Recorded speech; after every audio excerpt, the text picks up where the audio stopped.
Hello everyone. तो आज हम रूट 2, रूट 3 एंड रूट 5 को नंबर लाइन पे कैसे ड्रॉ करते हैं वो सीखेंगे। ठीक है, तो फर्स्ट ऑफ ऑल हम स्टार्ट ही करते हैं पहले रूट 2 के लिए। तो पहले हम राइट ट्रायंगल लेते हैं ए बी सी। ओके, उसमें राइट एंगल हम बी लेते हैं। तो बी क्या है, 90 होगा। अब मैं यहाँ पे ये जो ए सी है वो क्या होता है, हाइपोटेनियस होता है। ए बी बेस होता है और बी सी क्या होता है, perpendicular.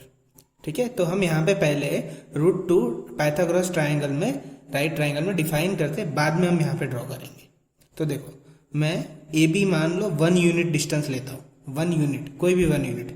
B C is equal to 1 unit लेता हूँ। तो जो पाइथागोरस का थ्योरम है, hypotenuse square is equal to base square plus perpendicular B C square. तो A B is equal to क्या है, 1 का square. B C is equal to क्या है, 1। तो 1 + 1 कितना होगा, 2। तो ये क्या है, A C square. Then A C is equal to root 2 होगा। ओके, तो A C is equal to क्या है हमारा आंसर, रूट 2, क्योंकि A C square is equal to 2। तो ए सी का स्क्वायर रूट क्या होगा, अंडर रूट 2 मिलता है। ठीक है, तो इसी के हिसाब से हम यहाँ पे अभी नंबर लाइन ड्रॉ करेंगे। तो देखो, सबसे पहले तो हम नंबर लाइन ड्रॉ करेंगे, उसके ऊपर हम 0 रख देंगे। राइट हैंड साइड पे आप जानते हो पॉजिटिव नंबर होते हैं, लेफ्ट हैंड साइड पे नेगेटिव नंबर होते हैं। ठीक है, अब हम राउंडर से कुछ डिस्टेंस फिक्स करते हैं। ये जो है वो रैंडम डिस्टेंस है, वो आपको 0 पे रखना है। ओके, और ये फिक्स डिस्टेंस यहाँ पे लेना, उतने से ही हमें एक और कट करना है। ठीक है, तो ये जो 2 कट किए उनको मैं नाम दे देता हूँ। यहाँ पे मैं 1 और 2 रेंडमली नाम दिया, हमने डिस्टेंस दिया है वो फिक्स रखा हुआ है। ठीक है, अब देखो यहाँ पे 0, 1 और 2, हमने ए बी क्या लिया था, 1 डिस्टेंस लिया था। तो वैसे ही यहाँ पे 0 और 1 क्या होगा, ये डिस्टेंस कितना होगा, 1 यूनिट का डिस्टेंस होगा। अब यहाँ पे बी क्या था, 90 लिया है हमने। ठीक है, तो हम यहाँ पे जो 1 है वहां पे हम 90 एंगल ड्रॉ करेंगे। तो हम 1 के ऊपर से 90 एंगल ड्रॉ करते हैं। तो थोड़ा छोटा डिस्टेंस लेना है, ठीक है, ताकि यहाँ पे बीच में ड्रॉ हो सके। ओके, अब यहाँ से अगर हम लेंगे तो क्या बनेगा, 60 बनेगा। 60 पे ही अगर आगे रखोगे तो क्या बनेगा, 120। फिर यहाँ पे कट करते हैं हम, और 120 से यहाँ पे। ठीक है, अब ये दोनों को हम ज्वाइन कर देंगे तो हमारा यहाँ पे 90 एंगल ड्रॉ हो जाएगा। ठीक है, तो ये हमारा क्या हो गया, ये यहाँ पे 90 एंगल हमारा क्रिएट हो गया। ठीक है, अब उसके बाद यहाँ देखो, हमने वो डिस्टेंस कितना लिया था 0 और 1 के लिए, वो मेजर करो। ठीक है, अब वही डिस्टेंस से बिना चेंज किए यहाँ से लेके यहाँ कट करो, जहाँ भी कट होता है वहाँ पे।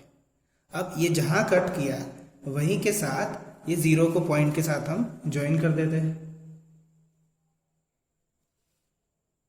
ठीक है, तो ये हो गया हमारा, ये भी 1 यूनिट है, ये भी 1 यूनिट है। ठीक है, ये डिस्टेंस भी 1, ये भी, तो ये क्या हो जाएगा, रूट 2 डिस्टेंस हो जाएगा। यहाँ पे हमने क्या नाम दिया था, ए नाम दे दो, ए बी और सी। अब रूट 2 यहाँ पे अभी भी नंबर लाइन पे शो नहीं हुआ है, सिर्फ ये डिस्टेंस आ गया है। तो नंबर लाइन पे शो करने के लिए यहाँ से ये जो पॉइंट ज्वाइन हुआ है वहाँ से लेके यहाँ जो पॉइंट किया उसको हम यहाँ पे इस लाइन के साथ रेडियस के जैसे टच करेंगे। ये डॉट डॉट जो मैं ड्रॉ कर रहा हूँ, तो ये जहाँ पे ये टच हो रहा है वही हमारा क्या है, रूट 2 है। यहीं पे यही हमारा क्या है, रूट 2। ये जो पॉइंट है वो क्या है, रूट 2। ओके, तो ये हो गया रूट 2 यहाँ पे। क्लियर है इतना? तो रूट 2 को लोकेट करने के लिए सबसे पहले क्या करना है, यहाँ पे इस तरह से रफली पहले फिगर बना देनी है, बाद में ही यही करना है। इसको देख देख के ही करना है, सारे क्वेश्चन में यही है। तो यहाँ पे 1 लिया, यहाँ पे 1 यूनिट लिया, तो जितना डिस्टेंस है यहाँ पे कट किया। और ये कई जगह पे, कई बुक में यहाँ पे डायरेक्टली स्ट्रेट लाइन ड्रॉ कर देते हैं, डायरेक्टली 90 मान लेते हैं, पर हमें 90 ड्रॉ करना है। ओके, अब नेक्स्ट एग्जाम्पल में हम रूट 3 को नंबर लाइन पे ड्रॉ करेंगे। इसी में हम करने वाले हैं, पर पहले ट्रायंगल देख लेते हैं। सबके लिए ट्रायंगल जरूरी होता है। तो इस बार हम सी को 90 बनाएंगे, c इज इक्वल टू 90। अब मुझे यहाँ पे जो AD है वो √3 चाहिए, तो वो मुझे कैसे मिलेगा?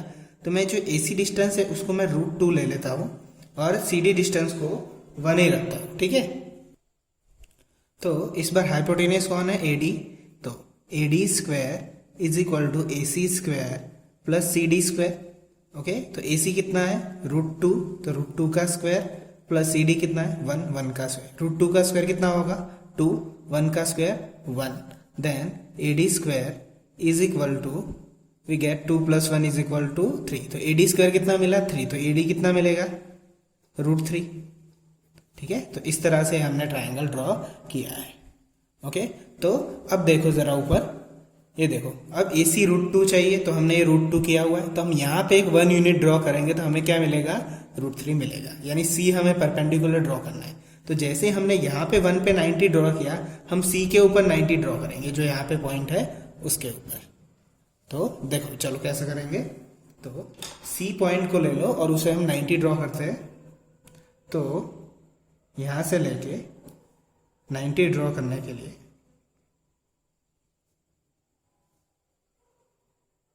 तो हमने इस तरह से ले लिया। एक मिनट, ओके, ये हो गया। उसके बाद ये हो गया 60, फिर ये हो जाएगा 120। उसके बाद यहाँ पे एक कट और यहाँ पे एक कट। ओके, तो ये जो पॉइंट हो उसको C के साथ कनेक्ट कर लो। तो उसे हम C के साथ कनेक्ट कर लेते। तो ये जो एग्जैक्ट पॉइंट आएगा वो क्या आएगा? यहाँ पे ये 90 होगा। कितना होगा? 90 होगा। अब मुझे वहाँ पे, जैसे यहाँ पे हमने कट किया था, वैसे ही 1 यूनिट ले लो, 0 से लेके यहाँ 1 तक कितना था? इतना था। तो वैसे ही C से लेके कनेक्ट करो यहाँ पे, तो ये कितना हुआ? यहाँ पे हुआ। अब वो जो भी लाइनिंग आई है उसे हम यहाँ पे हम कनेक्ट कर देंगे।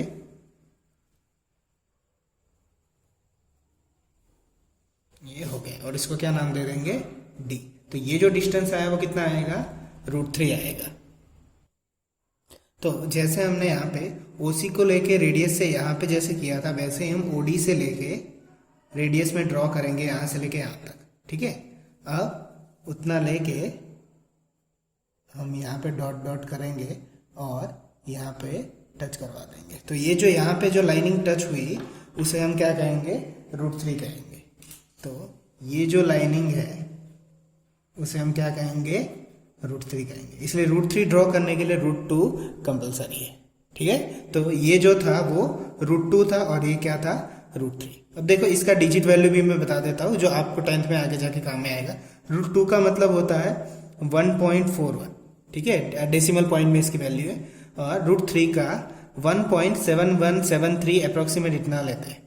तो √2 का 1.41 और 1. देखो, 1 और 2 के बीच में दोनों ही वैल्यू आ गए, तो आपका आंसर कंप्लीट है, ठीक है। तो ये था √2 और √3। अब एक्सरसाइज 1.2 का क्वेश्चन 5 है, सॉरी क्वेश्चन 3 है। उसमें draw √5 on the number line. Okay, √5 को नंबर लाइन पे ड्रॉ करना है। तो जस्ट सबसे पहले हम ट्राइंगल ड्रॉ कर लेंगे, ठीक है। ये 90 बना देंगे इसको। अब मुझे यहाँ पे √5 चाहिए, तो मैं ऐसे यहाँ पे कौन सी डिस्टेंस ले सकता हूँ यहाँ पे? तो देखो, मैं यहाँ पे 2 और 1 ले लेता हूँ। चेक करते हैं। B is equal to 90, then AC square is equal to AB square plus BC square. तो AB कितना है? 2, 2 का स्क्वायर एंड 1 का स्क्वायर। 2 का स्क्वायर कितना होगा? 4, 1 का square 1। So 4 + 1 is equal to 5। AC square is equal to 5, then AC is equal to √5, जो कि हमें शो करना है, ठीक है। उस बार कितने यूनिट थे? 1 यूनिट थे, जो √2 और √3 में ले रहे थे। इसमें √5 के लिए 2 यूनिट्स है। तो पैटर्न तो वही है। तो रेंडमली कोई डिस्टेंस फिक्स करो। फिर ये हमारा 1 यूनिट हो गया, ये हमारा 2 यूनिट हो गया, क्योंकि हमें 2 तक जाना है इसलिए। तो इनको नाम दे देते 0, 1 और 2। हमें 2 तक जाना है इसलिए, ठीक है। इस पॉइंट को हम B नाम दे देंगे बाद में। उसके बाद यहाँ जो 2 है, ये पूरा डिस्टेंस कितना हो जाएगा? 2। ओके, अब ये 2 डिस्टेंस है, इसलिए यहाँ पे 90 है, तो यहाँ पे 2 पे अटका हुआ है, तो यहाँ पे हम 90 ड्रॉ कर देंगे। तो हम 90 किस तरह से ड्रॉ किया था, वैसे ही थोड़ा छोटा डिस्टेंस ले लो, 90 बनाना है इसलिए। ओके, उसके बाद ये 60 हो जाएगा, उसके बाद ये क्या हो जाएगा 120 एंड दिस इंटरसेक्ट करो इसको, ये तो कट कर दिया, उसे लाइन को ज्वाइन कर दो तो क्या हो जाएगा ये 90 हो जाएगा 2 तक पॉइंट। ओके, ये पॉइंट क्या हो जाएगा 90। उसके बाद डिस्टेंस मेजर करो, ये जो डिस्टेंस था इन दोनों के बीच का 0 और 1 का, ये जो भी डिस्टेंस आया उसको 2 से लेके कट करो। ओके, यहाँ पे हमने कट कर दिया, तो उसी लाइन को अब ज्वाइन कर लो 0 के साथ।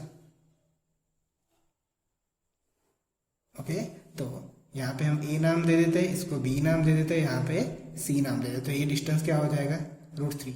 ये पूरा 2 डिस्टेंस था, ये कितना था 1 डिस्टेंस था। अब अभी भी नंबर लाइन पे फिनिश नहीं हुआ है, तो हम इसे क्या करेंगे, ये जितना भी रेडियस आया यहाँ से 0 से लेके यहाँ से सीधा ये जो आया उसको यहाँ तक हम शो कर देंगे। ठीक है, तो ये क्या हो जाएगा √3 हो जाएगा। सॉरी, हम √3 नहीं √5 ड्रॉ कर रहे थे, सॉरी। तो ये क्या हो जाएगा, ये जो पॉइंट आया वो क्या हो जाएगा √5। ओके, सॉरी, यहाँ पे 3 नहीं 5 था, तो ये जो पॉइंट आया वो क्या हो जाएगा √5। सिमिलर पैटर्न पे जैसे हमने √2 किया √3 किया, उसी तरह से √5 यहाँ 2 का स्क्वायर 4, 1 का 1 और 4 + 1 5 √5। तो ये जो नंबर आया हमारा √5। बस √5 को शो करने के लिए इतना ही करना है और कुछ भी नहीं करना है। नाउ नेक्स्ट क्वेश्चन, एक्सरसाइज 1.2 में हमने लास्ट लेक्चर में फर्स्ट का जो सेकंड स्टेटमेंट है जो कि फॉल्स था, ट्रू और फॉल्स का, वो मैंने समझाना बाकी छोड़ा था, डायरेक्ट आंसर लिया था क्योंकि उसमें नंबर लाइन के लिए कॉन्सेप्ट की जरूरत थी इसलिए। तो देखो मैं फिर से वही क्वेश्चन समझाता हूँ। Every point on the number line is of the form of √m where m is a natural number, true और फॉल्स। तो ये फॉल्स होगा, तो देखते हैं कैसे। अब आप नंबर लाइन देख चुके हो अभी, ठीक है, तो यहाँ मैं 0 लेता हूँ, यहाँ मैं 1 लेता हूँ, यहाँ पे 2 लेता हूँ। तो देखो ये स्टेटमेंट क्या कहता है कि कोई भी पॉइंट हो नंबर लाइन पे वो √m के फॉर्म में है, ठीक है, और m कैसा होना चाहिए, नेचुरल नंबर होना चाहिए, ऐसा ही स्टेटमेंट बोलता है।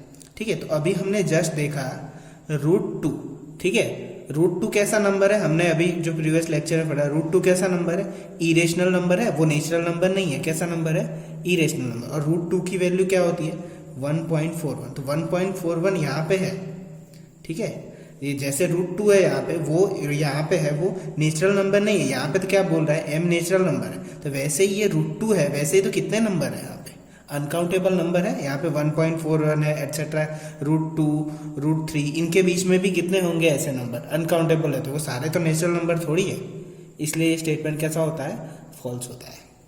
ठीक है, नाउ नेक्स्ट एग्जांपल। नाउ उसके बाद एग्जांपल 5, 1.2 तो हमने पहले ही फिनिश कर चुके थे। अब उसके बाद एग्जांपल 5 आता है, find the decimal expansion of 10/3, 7/8 and 1/7। ये ऑलरेडी आप 5th या 6th स्टैंडर्ड में कर चुके हो, बस वही हमें करना है कि इसका डेसिमल एक्सपेंशन करना है जैसे हम पहले से करते थे वैसे।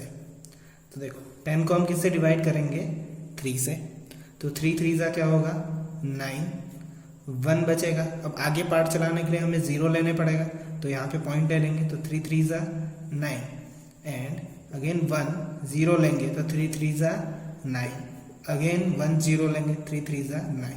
तो ये जो वैल्यू है ये बढ़ती ही जाएगी। ठीक है, तो हमारा आंसर क्या होगा, यही होगा हमारा आंसर 3.333, ये कंटिन्यू होता जाएगा। ठीक है, यही हमारा आंसर है डेसिमल एक्सपेंशन में। सेकंड क्वेश्चन देखो, 7/8। ओके, तो 7 छोटा है ऑलरेडी, तो हम यहाँ पे 0 ले लेंगे, तो यहाँ पे 0 पॉइंट आ जाएगा पहले से ही। फिर 8 8 64, उसके बाद 64, 70 में 64 जाएंगे 6, 0, 8 7 56, 4 आएगा, एक और 0 लेंगे, तो 8 5 40। तो ये क्या है आंसर हमारा, यहाँ पे 0 आया, यहाँ पे रुक ही नहीं रहा था, 1 ही आंसर आता हर बार जितना करे उतना। ठीक है, इसे अच्छे से देखना क्योंकि इसके ऊपर से थोड़ी थियरी समझनी है हमें बाद में। थर्ड देखो 1/7, तो क्या होगा, 1 छोटा है ऑलरेडी तो 0 लेंगे तो ऊपर पॉइंट लग जाएगा, तो 7 1 जा 7, 3 0 लेंगे, 7 4 जा 28, 2 0, 7 2 जा 14, 6 0, 7 8 जा 56, 4 0, 7 5 जा 35 एंड 5 0, 7 7 जा 49 एंड 1 रिमाइंडर आएगा। तो देखो यहाँ पे जो है ये इसी तरह से आगे बढ़ता जा रहा है, ठीक है, ये भी उसी तरह से बढ़ता रहा है जैसे यहाँ पे ये जा रहा था, ठीक है। तो ये हमारा आंसर है एक्चुअली इस क्वेश्चन के। डेसिमल एक्सपेंशन पूछे थे तो पहले का आंसर ये है, दूसरे का ये क्वेश्चन थे, तीसरे का ये है। अब इसके ऊपर से हम थियरी कैसे समझेंगे वो देखो। अब यहाँ पे इन तीनों चीज़ों को अच्छे से समझते हैं। देखो इसमें रिमाइंडर 0 नहीं आया, इसमें रिमाइंडर 0 नहीं आया, कुछ और आता ही जा रहा है, नंबर आता ही जा रहा है, इस तरह से होता है, पर 0 नहीं आया, पर इसमें 0 आ गया। तो जिन नंबर को डिवाइड करके अगर रिमाइंडर में 0 आए तो उन्हें क्या कहते हैं, टर्मिनेटिंग कहते हैं। क्या कहते हैं, टर्मिनेटिंग नंबर्स। ओके, जिनका रिमाइंडर 0 आए डिवाइड करने से, पॉइंट पे यहाँ पे अटक गया और 0 आ गया, उसे क्या कहते हैं, टर्मिनेटिंग। और ये जो दोनों बच्चे जिनका आंसर 0 नहीं आ रहा है, ऊपर से नंबर रिपीट ही होते जा रहे हैं, रिमाइंडर पे रिमाइंडर मिल रहे हैं, तो उन्हें हम कहेंगे नॉन टर्मिनेटिंग। उन्हें हम क्या कहेंगे, नॉन टर्मिनेटिंग। अब देखो नॉन टर्मिनेटिंग में एक और टाइप आता है इसके अंदर, मेन 2 ही है, एक टर्मिनेटिंग, नॉन टर्मिनेटिंग। अब एक दूसरा नंबर आता है यहाँ पे जिसे नॉन टर्मिनेटिंग रिकरिंग कहते हैं। क्या कहते हैं, नॉन, ये इसी का ही पोर्शन है, non terminating recurring. Okay, recurring का मतलब होता है रिपीटिंग डिजिट। ओके, क्या होता है, रिकरिंग का मतलब होता है रिपीटिंग डिजिट। तो देखो कैसे, तो देखो यहाँ पे देखो 3.333 ऐसे बढ़ता जा रहा है, यानी कि एक ही नंबर है पॉइंट के बाद जो रिपीट होता जा रहा है। तो इसे हम कैसे लिख सकते हैं, 3.3 बार लिख सकते हैं। क्यों, क्योंकि ये नंबर क्या हो रहा है, एक ही नंबर रिपीट हो रहा है, तो एक ही नंबर के ऊपर हम बार लिख सकते हैं। इसको एग्जाम्पल को देखो अच्छे से, जैसे जैसे एग्जाम्पल करेंगे क्लियर होता जाएगा। देखो ये यहाँ पे अटक गया, अब मैं यहाँ से मैं आगे बढ़ता हूँ, तो देखो ध्यान से देखना। तो मैं 0 लेता हूँ, तो 7 1 जा क्या होगा, 7, देखना इसे अच्छे से। तो यहाँ क्या बचेगा, 3, 7 4 जा क्या होगा, 28। उसके बाद यहाँ पे 2 0, 7 2 जा 14। ओके, मैं यहाँ पे लिखता हूँ, साइड में जगह नहीं है इसलिए, तो 7 8 जा 56 होगा। ओके, इस तरह से बढ़ता जाएगा, 56 होगा तो 4 0, 7 5 जा 35, फिर 35 में से भी 5 बचेगा, तो 5 0, 40 में से 35 जाएगा तो 5 0, 7 7 जा 49। तो देखो यहाँ पे ये आप खुद भी कर लेना, ये तो आपको समझ में आ जाएगा, मेरे पास जगह कम है इसलिए। तो देखो आप जरा ध्यान से देखो, इस तरह से मिलेगा 0.142857, उसके बाद 142857। अगर आप आगे भी और करोगे ना तो यही आंसर मिलने वाले, 142857। ये खुद प्रैक्टिस करके देखना, ये मिले, उसके बाद यही नंबर रिपीट होते हैं, उसके बाद यही नंबर रिपीट होंगे। तो ऐसे नंबर को मैं कैसे लिख सकता हूँ, जितने भी नंबर रिपीट हो रहे हैं 142857 इतने नंबर हुए, बाद में रिपीट हो रहे थे, इन सब के ऊपर बार लगा देंगे। जैसे यहाँ पे 333 रिपीट हो रहे तो 3 के ऊपर बार लगा दिया, वैसे इसका मतलब होता है ये इतने ही नंबर बार बार रिपीट होते होते जाए, कहाँ तक जाएंगे, अनकाउंटेबल तक जाएंगे, ठीक है, वो थोड़ी लिखेंगे। तो यहाँ पे इस तरह से मुझे शो करते हैं। और जो रिपीटिंग डिजिट्स होते हैं उन्हें हम ऐसे बोलते हैं, नॉन टर्मिनेटिंग रिकरिंग नंबर्स, यानी कि रिपीटिंग डिजिट्स होता है ये, ठीक है। नॉन टर्मिनेटिंग तो है, उसके अंदर आते हैं। कुछ नंबर ऐसे आगे आएंगे जो रिपीट नहीं होंगे, तो उन्हें सिर्फ नॉन टर्मिनेटिंग बोलेंगे, और जिनका आंसर 0 हो जाएगा उनसे हम टर्मिनेटिंग बोलेंगे, ठीक है। नेक्स्ट एग्जाम्पल पे बढ़ते हैं। Now example 6 show that 3.142678 is a rational number. Rational number बहुत ही इजी एग्जाम्पल है। रेशनल नंबर का मतलब होता है p/q फॉर्म में लाना, ठीक है। तो इसको हम p/q फॉर्म में कैसे ला सकते हैं, तो 3142678 पॉइंट हटा के जितने भी नंबर है उतने 0 रख दो, 1 2 3 4 5 6, 2 3 4 5 6, वो हमारा क्या होगा, आंसर होगा। Example 7 show that 0.3333 is equal to 0.3 bar can be express in the form of p by Q where q is not equal to 0, यानी ये जो 0.33 है उसको हमें p बाई क्यू के फॉर्म में कन्वर्ट करना है, ये अनकाउंटेबल तक जाता है इसलिए। ठीक है, तो अब हम वो कैसे करेंगे? देखो ये क्वेश्चन उल्टे है। फॉर एग्जाम्पल अगर मैं इसकी बात करूं तो मैं 1/3 होता, तो मैं अगर इसको 1 को 3 से डिवाइड करता तो मुझे ये मिलता जो भी हमने किया था प्रीवियस में। तो हमने 10 डिवाइडेड 3 किया था तो 3.33 मिला था, ये 1 डिवाइडेड 3।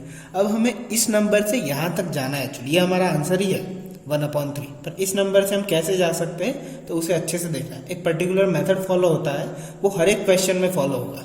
ठीक है, तो पहले इसको अच्छे से समझना। तो इस नंबर को हम पहले क्या अज्यूम कर लेते हैं, x अज्यूम कर लेते हैं कि x is equal to 0.333 dot dot dot. ठीक है, x इज इक्वल टू हमने क्या लिया, इसी नंबर को 0.333 लिया। अब देखो इस बात को अच्छे से समझो, एक ही डिजिट रिपीट हो रहा है ना, ये बात याद रखना। अगर एक ही डिजिट रिपीट हो रहा होता तो आप 10 मल्टीप्लाई करोगे, अगर 2 डिजिट रिपीट हो रहे होंगे तो आप 100 मल्टीप्लाई करोगे, और अगर 3 डिजिट रिपीट हो रहे होंगे तो आप 1000 मल्टीप्लाई करोगे। ठीक है, जैसे जैसे हम एग्जांपल करेंगे आपको क्लियर होता जाता है। यहाँ पे सिर्फ एक ही डिजिट रिपीट होता जा रहा है, इसलिए हम यहाँ पे लिखते हैं multiply both side 10। Okay, multiply both side 10। तो 10 into X is equal to 10 into 0.333 होगा। ओके 333, ठीक है। अब ये क्या होगा, 10x होगा। तो ये 10 इंटू 0.33 क्या होगा, 3.333 होगा। ये कैसे हुआ, इस तरह से देख लो। फॉर एग्जाम्पल मैं सिर्फ इतना ले रहा हूँ, आगे डॉट नहीं गिन रहा हूँ। तो अगर आप 10 करते हो तो इस तरह से होता है 333 डिवाइडेड 1000, क्योंकि 3 है इसलिए 0 0 कैंसिल। तो देखो ये क्या बन जाता है 33.3, यानी कि यहाँ पे ये कितना होगा 30, एक पॉइंट कट हो जाएगा। जैसे ही आता है वैसे ही यहाँ पे अगर हम सॉरी एक मिनट 100 था तो 2 डिजिट 3.33 बनेंगे। ठीक है, तो ये आ गया। वैसे ही यहाँ पे एक 3 आगे आ जाएगा और बाकी पॉइंट मूव हो जाएगा पीछे। तो ये क्या होगा 3.333 होगा, इस तरह से होगा। अब मैं उसी को कैसे लिख सकता हूँ, 3.33 को 3 अकेला लिख लेता हूँ और प्लस 0.333 लिख लेते हैं। ठीक है, इसी तरह से हम लिख सकते हैं। ओके, यहाँ देखो 3 प्लस 0. ओके, यहाँ पे 3 प्लस 0.333, तो देखो यही तो मिल रहा है जो मैंने यहाँ पे स्प्लिट करके लिखा है।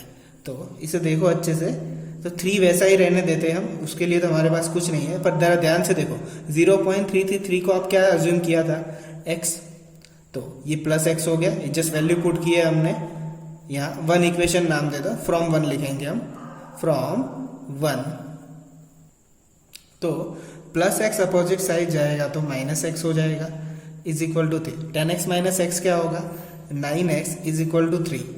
तो x इज इक्वल टू क्या होगा 3/9। तो 3 3 सा कट हो जाएगा 9, तो x इज इक्वल टू क्या मिलेगा 1/3, जो कि हमारा आंसर था यहाँ पे। ठीक है, जो हमने लिखा था।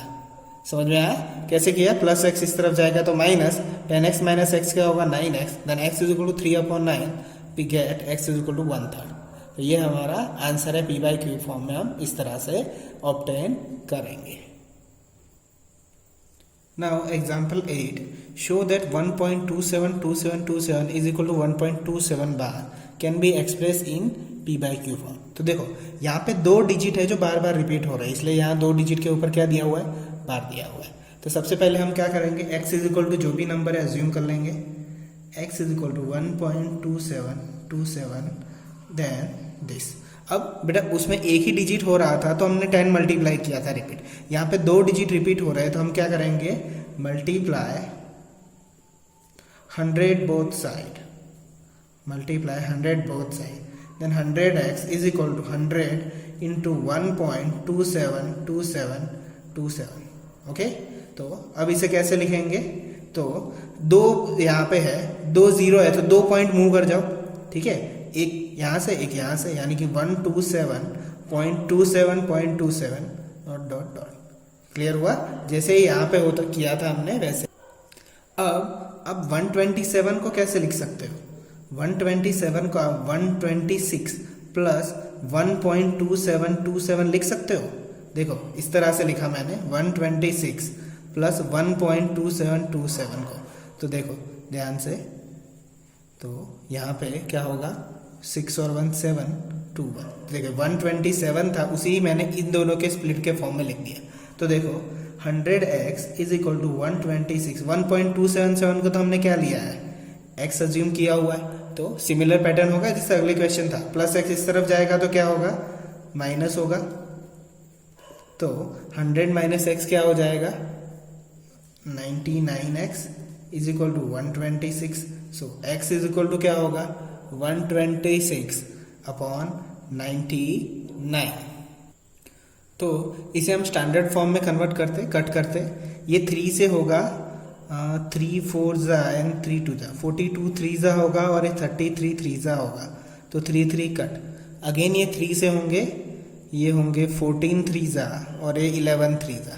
तो हमारा आंसर क्या आएगा, x is equal to 14 upon 11। ये हमारा आंसर है। तो हमारा रेशनल नंबर कौन सा मिला, 14 अपॉन 11।